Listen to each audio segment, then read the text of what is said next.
guys, welcome on this YouTube channel. I'm Usha Yadav. आज हम genetic का एक छोटू सा टॉपिक कवर करने वाले हैं। इस टॉपिक को शुरू करने से पहले आपको डार्विन अंकल याद है? डार्विन अंकल कहते हैं कि नेचुरल सिलेक्शन की थ्योरी उन्होंने दी थी और वो कहते हैं कि हमारी जो नेचर है ना, हमारी नेचर बेस्ट ऑर्गेनिज्म को सेलेक्ट करती है, क्योंकि वो जो बेस्ट ऑर्गेनिज्म है वो एनवायरनमेंट के हिसाब से अपने आप को अडेप्ट कर पाते हैं, मॉडिफाई कर पाते हैं, राइट। सो डार्विन के इसी कंसेप्ट के ऊपर हमारे साइंटिस्ट ने कुछ काम किया। उन्होंने कहा जो काम हमारी नेचर कर रही है, नेचुरल सिलेक्शन हो रहा है, वो काम हम ह्यूमन क्यों नहीं कर सकते। इन शॉर्ट, जेनेटिक्स का जब कंसेप्ट आया था तो जेनेटिक्स के कंसेप्ट में नेचुरल सिलेक्शन थ्योरी के ऊपर बेस को साइंटिस्ट ने अपने अजम्पशंस दिए, कुछ उन्होंने प्रपोज किया। उन्होंने कहा कि जिस तरीके से नेचर ऑर्गेनिज्म को सिलेक्ट करती है, बेस्ट ऑर्गेनिज्म को, वैसे ही हम क्यों ना ह्यूमन रेस को अच्छा बनाने के लिए, उसकी बेस्ट जनरेशन बनाने के लिए, कि जो आगे हमारी प्रोजेनी बने उसमें बेस्ट फीचर जाए, उसके लिए हम जेनेटिक्स में खुद से काम क्यों ना करें, है ना। अब आप एक चीज सोचिए, जो काम नेचर कर रही थी कि वो बेस्ट को सिलेक्ट कर रही थी और उसे नेक्स्ट प्रोजेनी में ट्रांसफर कर रही थी, है ना। अगर ह्यूमन हम उस काम को करेंगे तो हम क्या चीज करेंगे, हम ऐसा कर सकते हैं कि जो ऑर्गेनिज्म जिनके पास अच्छे फीचर्स हैं, अच्छे कैरेक्टर्स हैं, हम उन ऑर्गेनिज्म को कहें कि आप ब्रीडिंग करो, है ना। अगर वो ऑर्गेनिज्म रिप्रोड्यूस करेगा तो डेफिनेटली जो प्रोजेनी बनेगी उसमें अच्छे जीन्स ही ट्रांसफर होंगे, अच्छे कैरेक्टर ट्रांसफर होंगे, है ना। लेकिन दूसरी तरफ हमने ऐसे ऑर्गेनिज्म को बोला रिप्रोडक्शन के लिए, जो हम कह सकते हैं, जैसे हम एक फीचर लेते हैं जेनेटिक्स के अंदर कि एक हमारे पास टॉल ऑर्गेनिज्म है, दूसरा हमारे पास ड्वार्फ ऑर्गेनिज्म है ना। अगर मैंने दो टॉल का क्रॉस कराया, उनको बोला ब्रीडिंग करने के लिए, रिप्रोड्यूस करने के लिए, डेफिनेटली जो नेक्स्ट प्रोजेनी बनेगा वो मेरा टॉल ही बनेगा, राइट। अगर मैं ड्वार्फ ऑर्गेनिज्म को ड्वार्फ के साथ रिप्रोड्यूस करने के लिए बोलती हूँ तो डेफिनेटली जो नेक्स्ट प्रोजेनी बनेगा उसमें ड्वार्फ ऑर्गेनिज्म आने की प्रोबेबिलिटी ज्यादा होती है ना। तो हम ह्यूमन ने क्या किया, ह्यूमन ने जेनेटिक्स के कंसेप्ट को उठाया, नेचुरल सिलेक्शन की थ्योरी को उठाया और उन्होंने कहा कि अगर हमें वेल बोर्न पैदा करने हैं, अगर हमें बेटर ह्यूमन रेस लेके आनी है, तो हम लोग खुद से बेटर क्यों ना प्रोड्यूस करें, बेटर प्रोजेनी क्यों ना प्रोड्यूस करें। उसके लिए हम इन ऑर्गेनिज्म को जिनके पास अच्छे फीचर्स हैं, अच्छे कैरेक्टर्स हैं, है ना, अच्छे जीन्स हैं, क्वालिटी ऑफ जीन्स है उनके पास में, हम उन्हीं को कहते हैं कि आप ब्रीड करो, आप रिप्रोड्यूस करो, ताकि जो नेक्स्ट जनरेशन आए वो अच्छे फीचर्स के साथ आए, है ना। और हम इन ऑर्गेनिज्म को जिनके पास हमारे ऐसे फीचर्स है जो हमें नहीं चाहिए, जो हमारी ह्यूमन रेस को आगे नहीं बढ़ा सकते, उनको हम कहें कि आप रिप्रोड्यूस मत करो, है ना। तो यही कुछ कंसेप्ट है जो हमारा यूजेनिक, यूफेनिक्स और यूथेनिक्स में हम लोग स्टडी करते हैं। बेसिकली जेनेटिक्स में ये तीन कंसेप्ट आए थे जब डार्विन का नेचुरल सिलेक्शन का थ्योरी आया। नेचुरल सिलेक्शन की थ्योरी के बाद साइंटिस्ट ने उसके ऊपर काम किया और हमारे कुछ लॉ ऑफ जेनेटिक्स आए, कुछ एप्लीकेशंस आई जिससे हम लोग ह्यूमन रेस का इंप्रूवमेंट कर सकते हैं। सो वो जेनेटिक लॉ, वो एप्लीकेशन जेनेटिक्स की जिनको हम ह्यूमन रेस के इंप्रूवमेंट के लिए यूज कर रहे हैं, उनको हमने कहा यूजेनिक्स। ठीक है, जेनिक वर्ड से आप याद कर सकते हो जेनेटिक्स के वो लॉ जिनको हमने ह्यूमन रेस के इंप्रूवमेंट के लिए यूज किया है। ठीक है, अब ये जो टर्म है ना यूजेनिक, इसका मतलब ही क्या होता है वो समझो। इसका मतलब ही होता है वेल बोर्न। ठीक है, यानी कि ह्यूमन रेस हमें जनरेट करनी है, नेक्स्ट प्रोजेनी में अच्छे फीचर ट्रांसफर करने हैं, अच्छे जीन्स ट्रांसफर करने हैं, तो मतलब क्या हुआ, वेल बोर्न, अच्छे जो पैदा हुए हैं हमारे पास। ठीक है, ये जो टर्म है ये किसने कॉइन किया था, Francis Galton. Actually Francis Galton हमारे डार्विन अंकल का कजन था, है ना। तो फ्रांसिस गाल्टन ने अपने कजन की थ्योरी के ऊपर काम किया 1885 में, एंड देन उन्होंने यूजेनिक का कंसेप्ट प्रपोज किया। उन्होंने कहा कि for the betterment of future generation, अगर हमें अपनी फ्यूचर जनरेशन अच्छी चाहिए तो हमारे लिए क्या जरूरी है कि हम उस पॉपुलेशन को प्रमोट करें जो आउटस्टैंडिंग पीपल है ना। जो आउटस्टैंडिंग पीपल है, जिनके पास अच्छे फीचर्स हैं, हम उनकी पॉपुलेशन को तो प्रमोट करें, एंड वो पॉपुलेशन जिसके पास एबनॉर्मल या कोई डिफेक्टिव जीन प्रेजेंट है, उस पॉपुलेशन को हम कहें कि आप ब्रीड ना करो, ताकि हमारा जो नेक्स्ट प्रोजेनी है उसमें आपकी एबनॉर्मलिटीज, आपके डिफेक्टिव जीन ट्रांसफर ना हो सके, है ना। अगर एथिकली सोचे तो यूजेनिक का कंसेप्ट बिल्कुल भी अच्छा नहीं है, क्योंकि हम इसमें क्या कह रहे हैं, हम कह रहे हैं कि जो जिनके पास फीचर्स में एबनॉर्मलिटी है, जीन के अंदर एबनॉर्मलिटी है, उनको हम कह रहे हैं आप ब्रीड ही मत करो। क्या ऐसा पॉसिबल है ना? क्योंकि विलिंग, अपनी विल से तो उनके पास ये फीचर आई नहीं है ना, वो खुद से तो ड्वार्फ बने ही नहीं है, उनके पास भी तो कोई जेनेटिक डिफॉर्मिटी आई है, कोई डिसफंक्शनलिटी आई है, तभी वो ड्वार्फ बनी है, या कोई और ऐसी एबनॉर्मलिटी उनके अंदर आई है ना। लेकिन अगर हम उन ऑर्गेनिज्म को कहेंगे कि आप रिप्रोड्यूस ही मत कीजिए, तो ये तो एथिकली रॉन्ग हो जाएगा ना, क्योंकि ये तो उनके साथ गलत है कि हम लोग जो बेटर कैरेक्टर के साथ ऑर्गेनिज्म है उनको तो कह रहे हैं कि आप रिप्रोड्यूस करे जाओ, और जो ऑर्गेनिज्म के पास अच्छे फीचर्स नहीं है उनको कह रहे हैं आप रिप्रोड्यूस मत करो, है ना।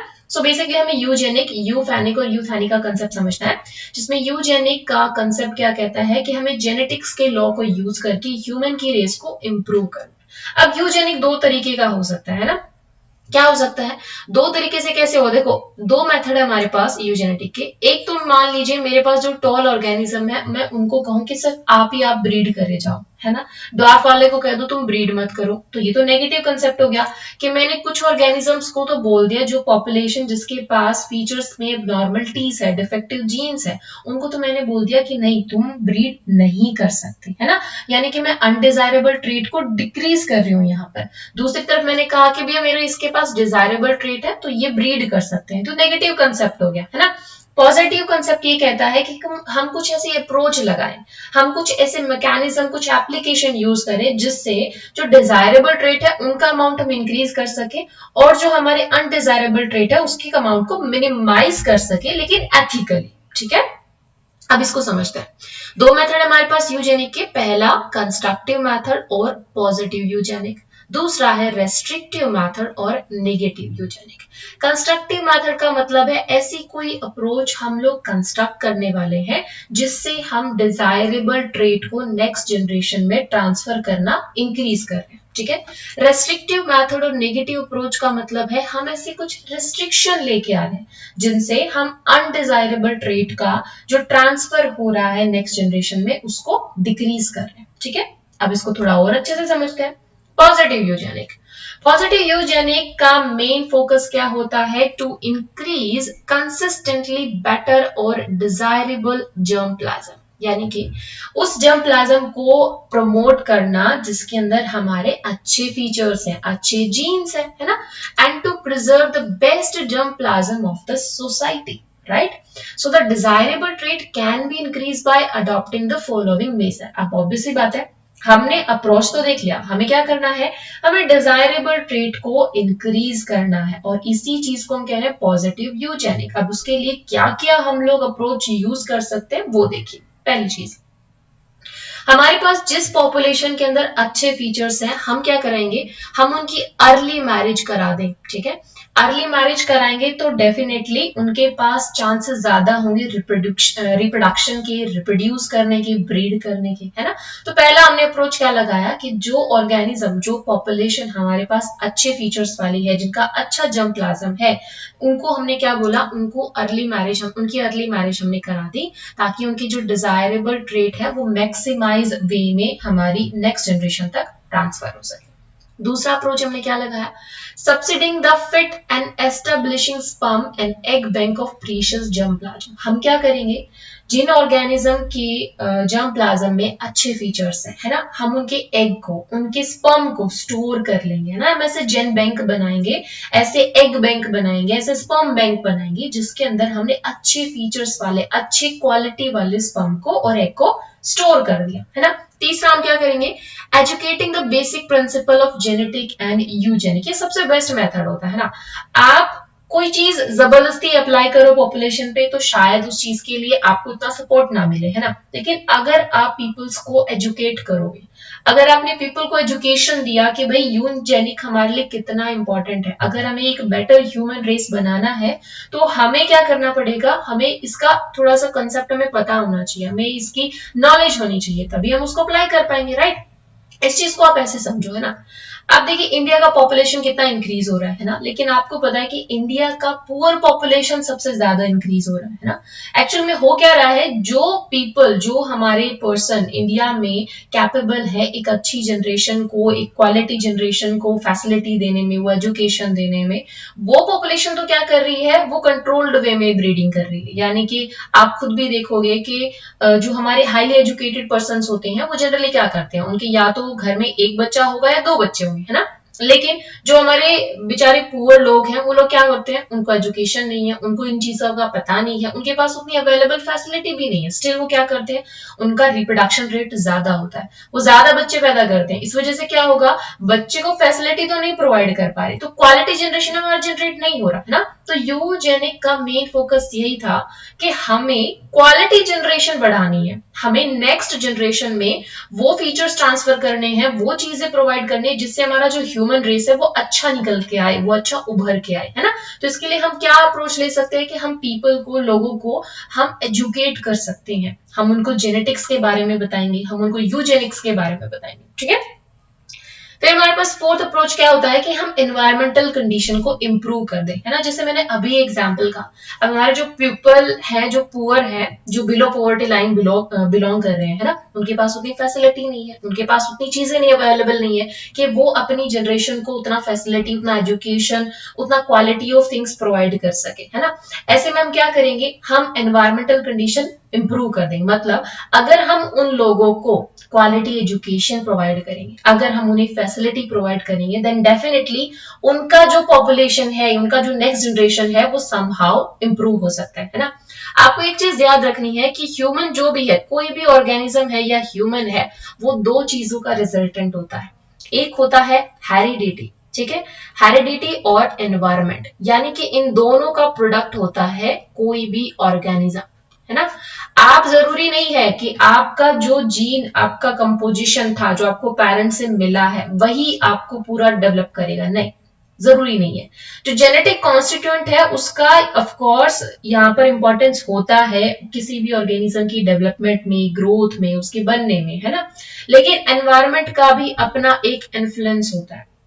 आप जिस एनवायरमेंट में ग्रो कर रहे हो उस एनवायरमेंट का आपके ऊपर इन्फ्लुएंस पड़ता ही पड़ता है ना। तो यूजेनिक का मेन फोकस क्या है, या तो हम हेरिडिटी को इंप्रूव करें, है ना, या फिर हम एनवायरमेंट को इंप्रूव करें। बेसिकली जब यूजेनिक की बात आती है तो यूजेनिक की बात में हम बात करते हैं हेरिडिटी इंप्रूवमेंट की। यूजेनिक हमेशा किसकी बात कर रहा है, हेरिडिटी की बात कर रहा है। वो कह रहा है कि जो हमारी कैपेबल नहीं है अच्छी जनरेशन पैदा करने के लिए, उनको बोलो वो ब्रीडिंग ही ना करे, है ना। और जो कैपेबल है उनको बोलो कि वो ब्रीड करे, ताकि हेरिडिटी मतलब जीन, अच्छा जीन पूल ट्रांसफर हो सके, है ना, अच्छा जीन पूल ट्रांसफर हो सके। यानी कि जो यूजेनिक है वो किसकी बात करता है, हेरिडिटी की, ठीक है। सो इसका मेन हमारा क्या होगा, हम कैसे इसको इंप्रूव कर सकते हैं, हम उनकी अर्ली मैरिज करा दें, हम ऐसे बैंक बना दें जिसके अंदर हम अच्छी क्वालिटी स्पर्म एंड एग को स्टोर कर लें, हम लोगों को एजुकेट करें, एनवायरमेंटल कंडीशन को इंप्रूव करें, और हमारी जो जेनेटिक रिसर्च है उसका भी प्रमोशन करें, ताकि जो बेटर एप्लीकेशन है हमारी निकल के आए, कुछ रिसर्च से हमें ऐसे मेथड्स मिले जिनसे हम अपनी ह्यूमन रेस को इंप्रूव कर सके, ठीक है। ये तो था हमारा पॉजिटिव यूजेनिक। अब नेगेटिव यूजेनिक क्या है, हमने कहा नेगेटिव यूजेनिक और restrictive eugenic. Negative eugenic attempt to eliminate the defective germ plasm. इसका काम क्या है कि जो डिफेक्टिव जर्म प्लाज्म है उसको एलिमिनेट करना है, उसको डिक्रीज करना है सोसाइटी से। कैसे डिक्रीज करोगी, सेक्सुअल सेपरेशन कर दो डिफेक्टिव्स का, है ना। पहली चीज हमने यही कही थी कि जिनके अंदर डिफेक्टिव जर्म प्लाज्म है उनको ब्रीड ही मत करने दो, है ना। स्टेरलाइजेशन ऑफ द डिफेक्टिव, जो डिफेक्टिव्स हैं उनका स्टेरलाइजेशन कर दो, या तो उनकी मैरिज ही मत होने दो, और मैरिज अगर हो रही है तो उनको स्टेराइल कर दो। स्टेराइल कैसे? वैसेक्टोमी करा दो, ट्यूबेक्टोमी करा दो, जिससे क्या हो, वो फर्टिलाइजेशन ही ना हो पाए, उनका प्रोजेनी ही ना बन पाए। अब नेक्स्ट जनरेशन में उनकी जर्म प्लाज्म ट्रांसफर ही नहीं हो पाएगी, तो ऑफकोर्स हमारा जो ह्यूमन रेस है वो इम्प्रूव्ड वर्जन ही आएगा, क्योंकि हमने डिफेक्टिव जर्म प्लाज्म को तो ट्रांसफर होने ही नहीं दिया, क्योंकि जो पॉपुलेशन थी उसको हमने स्टराइल कर दिया, है ना। कंट्रोल ऑफ इमीमाइग्रेशन, इमीमाइग्रेशन का मतलब जो डिफेक्टिव जर्म प्लाज्म है, जिस पॉपुलेशन के अंदर डिफेक्टिव जीन्स प्रेजेंट है, उनको इमाइग्रेट मत करने दो, उनको एक जगह से दूसरी जगह मत जाने दो, क्योंकि इससे क्या होगा, जो जीन पूल है, डिफेक्टिव जीन पूल है, उसका ट्रांसफर हो सकता है ना। फोर्थ क्या होगा? रेगुलेशन ऑफ मैरिज, जो हमने पहले ही बात करी। हम मैरिज को रेगुलेट कर सकते हैं, हम जिनके पास जिस पॉपुलेशन में डिफेक्टिव जर्म प्लाज्म प्रेजेंट है, उन पॉपुलेशन को हम प्रोहिबिट करेंगे, उनका प्रिवेंशन करेंगे कि उनको मैरिज अलाउ ही नहीं है, वो शादी कर ही नहीं सकते, है ना। इससे क्या होगा? ऑफ कोर्स हम लोग कंट्रोल कर सकते हैं, ठीक है। तो अगर इसको समराइज करें पॉजिटिव यूजेनिक और नेगेटिव यूजेनिक को, तो पॉजिटिव यूजेनिक का मतलब है हम लोग डिजायरेबल ट्रेट को इंक्रीज करना चाह रहे हैं, लेकिन नेगेटिव यूजेनिक का मतलब है कि हम डिजायरेबल ट्रेट जो है उसको इंक्रीज करने के लिए जो अनडिजायरेबल ट्रेट है, यहाँ पर मिस्टेक हो गया, ये डिजायरेबल नहीं, अनडिजायरेबल ट्रेट को हम यहाँ पर क्या कर रहे हैं? डिक्रीज कर रहे हैं, ठीक है। पॉजिटिव यूजेनिक का मेन फोकस होता है कि हम मॉनेटरी इंसेंटिव्स दें in the form of tax break और स्टाइपेंड्स दें, ताकि जो बेस्ट रिप्रोडक्शन है वो हो सके और बेस्ट ट्रेट हमारी नेक्स्ट जनरेशन में ट्रांसफर हो सके। वही नेगेटिव यूजेनिक क्या करता है? नेगेटिव यूजेनिक स्टेरलाइजेशन करा देगा, मैरिज रेस्ट्रिक्शन करा देगा, यूथेनेसिया करा देगा। यूथेनेसिया बेसिकली क्या है? इसमें होता है डेथ विलिंगली, यानी कि पर्सन को हम लोग बोलेंगे कि आप अपनी चॉइस से अपनी डेथ को चूज कर लो, क्योंकि ना तो आपको मैरिज करने दिया जाएगा, ना ही आपको ऑब्वियसली बात, अगर आपने मैरिज कर भी लिया तो आपका स्टेरलाइजेशन करा दिया जाएगा। तो इन दैट केस हम उसे ऑफर करते हैं यूथेनेसिया के लिए, जिसमें होता है कि हम लोग विलिंगली अपनी डेथ के लिए जा रहे हैं, ठीक है। तो ये सारी कंडीशन हम लोग नेगेटिव यूजेनिक के अंदर देखते हैं। अब हमारा सेकेंड कंसेप्ट आता है यूथेनिक। यूथेनिक बेसिकली है क्या? Study of the improvement of human functioning, और ह्यूमन रेस का इम्प्रूवमेंट है, लेकिन ये इम्प्रूवमेंट कैसे हो रहा है? लिविंग कंडीशन को इम्प्रूव करके, है ना। लास्ट स्लाइड में मैंने तुम्हें कहा था, कोई भी ऑर्गेनिज्म है, अगर हम ह्यूमन की बात करें हैं, then it is the product of heredity and environment, यानी कि कोई भी ऑर्गेनिज्म है वो सिर्फ हेरिडिटी से नहीं बनता, यानी कि उसके जीन कंपोजिशन से नहीं बनता, एनवायरमेंट का हमेशा उसके ऊपर इफेक्ट होता है ना। इस चीज को आप ऐसे समझो, एक पर्सन है जो एक बहुत ही अच्छी फाइनेंशियली स्टेबल फैमिली के अंदर ग्रो हुआ है ना, एक बच्चा है, नॉट पर्सन एक्चुअली, एक बेबी है, वो हमारा एक अच्छी खासी फाइनेंशियली फैमिली के अंदर ग्रो हुआ है। तो आप देखते हो कि उसका जो वे ऑफ टॉकिंग है, उसका वे ऑफ बिहेवियर है, उसका जो पर्सनालिटी है, उसका टोटली डिफरेंट होता है एक ऐसे बच्चे से जो एक पुअर फार्मर फैमिली में ग्रो हुआ है ना। हालांकि आप इस चीज को देख सकते हो कि दोनों का जेनेटिक कॉन्स्टिट्यूएंट हो सकता है कि हाँ समहाउ सिमिलर हो, है ना, लेकिन सिर्फ उनका एनवायरनमेंट चेंज होने की वजह से दोनों का वे ऑफ टॉकिंग, उनका बिहेवियर, उनका पर्सनालिटी टोटली डिफरेंट हो जाता है ना। इस चीज को आप ऐसे भी दे सकते हो, आपने मूवीज में देखा होगा ना, दो जुड़वा बच्चे पैदा होते हैं, एक हमारा अमीर फैमिली में पैदा होता है और एक गरीब फैमिली में पैदा होता है, दोनों का जेनेटिक कॉन्स्टिट्यूएंट सेम होता है, बट ऑफ कोर्स उनका बिहेवियर चेंज हो जाता है। क्यों? क्योंकि एनवायरनमेंट का इफेक्ट पड़ता है ना।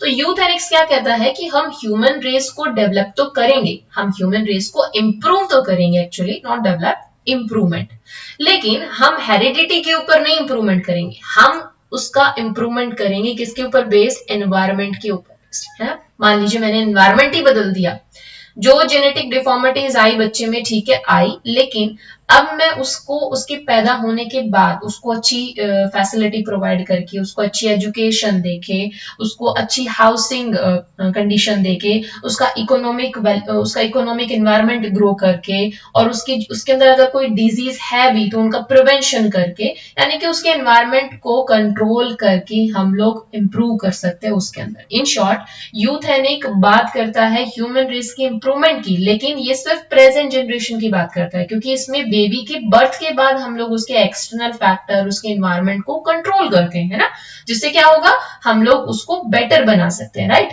हम यहाँ पे हेरिडिटी की बात नहीं करते, हम यहाँ बात करते हैं कि ह्यूमन फंक्शनिंग को बढ़ाना है, प्रेजेंट जनरेशन को इंप्रूव करना है, क्योंकि अगर प्रेजेंट जनरेशन हमने इंप्रूव कर दिया तो डेफिनेटली उनसे जो नई रेस बनेगी, जो नया प्रोजेनी आएगा, डेफिनेटली उसके अंदर अच्छे फीचर्स होंगे ही होंगे। अगर हमने प्रेजेंट जनरेशन को ही इंप्रूव कर दिया तो हमारा नेक्स्ट जनरेशन ऑटोमेटिकली अच्छा आएगा। ये कौन कहता है? ये यूथेनिक्स कहता है, ठीक है। तो यूथेनिक्स के ये प्रोसीड की एक्चुअली स्पेलिंग गलत है। सो यूथेनिक प्रोसीड यूजेनिक, क्योंकि यूजेनिक जो है वो बात करता है फ्यूचर जनरेशन की, बट हमारा जो यूथेनिक है ये बात करता है प्रेजेंट जनरेशन की। यूथेनिक प्रोसीड यूजेनिक का मतलब क्या हुआ? अगर हमने यूथेनिक के अकॉर्डिंग हम लोग क्या करें, प्रेजेंट जनरेशन का इंप्रूवमेंट कर रहे हैं, हमने प्रेजेंट जनरेशन को ही इंप्रूव कर दिया, डेफिनेटली हमारा फ्यूचर जो जनरेशन है वो ऑटोमेटिकली आपका इंप्रूव हो जाएगा, ठीक है। कैसे करेंगे? वही सेम चीजें, क्वालिटी एजुकेशन प्रोवाइड करेंगे, उनके एनवायरमेंट को हम कंट्रोल कर सकते हैं कि अगर उनके अंदर कोई कॉन्टीजियस डिजीज है, कोई पैरासाइट का इन्फेक्शन है, तो हम उसको क्योर करके उसको ठीक कर सकते हैं, उनको अच्छी इकोनॉमिकल कंडीशन प्रोवाइड करके, सैनिटेशन एंड हाउसिंग प्रोवाइड करके हम यूथेनिक के थ्रू ह्यूमन रेस को इंप्रूव कर सकते हैं, ठीक है। अब एक लास्ट हमारे पास कंसेप्ट आता है जिसे हम कहते हैं यूफेनिक। यूफेनिक बेसिकली क्या करता है? देखिए, तीन टर्म आपने पढ़ी थी, यूथेनिक, यूजेनिक और यूफेनिक, है ना। यूजेनिक नाम से याद रखेंगे, जेनिक वर्ड आ रहा है, ये बात करता है जेनेटिक्स की, जेनेटिक्स के लॉ की, और जेनेटिक्स के लॉ की बात कर रहा है, मतलब ये बात कर रहा है हेरिडिटी की, है ना। ये कहता है कि ह्यूमन रेस को हमने इंप्रूव करना है, लेकिन कुछ जेनेटिक लॉ लगा के उसके जीन पूल को चेंज करके, है ना। यूथेनिक की बात करी हमने लास्ट में, यस। जो यूथेनिक है ये कहता है कि हम लोग ह्यूमन रेस को इंप्रूव करेंगे, बट हम फ्यूचर की बात क्यों कर रहे हैं? हम बात करेंगे प्रेजेंट जनरेशन की, क्योंकि सबसे पहले तो हमारा प्रेजेंट जनरेशन का इंप्रूवमेंट होना चाहिए ना, क्योंकि अगर प्रेजेंट जनरेशन अच्छा है तो ऑटोमेटिकली फ्यूचर हमारा अच्छा होगा। तो ये बात करता है कि प्रेजेंट में जो हमारी जनरेशन है उसके एनवायरमेंट को अगर हमने इंप्रूव कर दिया तो हम लोग डेफिनेटली ह्यूमन का जो फ्यूचर जनरेशन आएगा उसको इंप्रूव कर ही सकते हैं, क्योंकि हमारा प्रेजेंट अच्छा हो गया, है ना।